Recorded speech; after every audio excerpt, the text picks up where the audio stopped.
ფინანსთა სამინისტროსა და შინაგან საქმეთა სამინისტროს თანამშრომლების მიერ ერთობლივად ჩატარებული ღონისძიების ფარგლებში განსაკუთრებით დიდი ოდენობით 80 მილიონი ლარის ნარკოტიკული საშუალება ჰეროინის საქართველოს გავლით გადაზიდვის მცდელობის ფაქტი აღიკვეთა.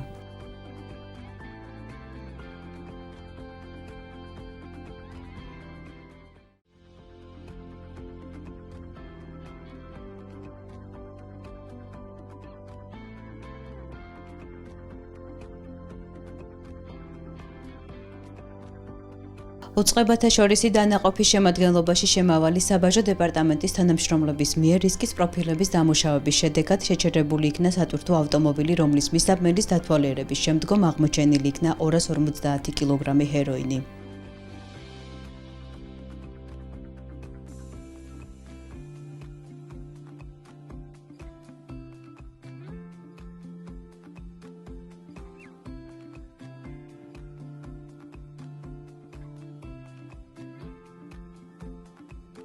ნარკოტიკული საშუალება წინასწარ დამზადებულ სველი ხელსაწყმენდების შეფუთვებში მალულად იყო განთავსებული.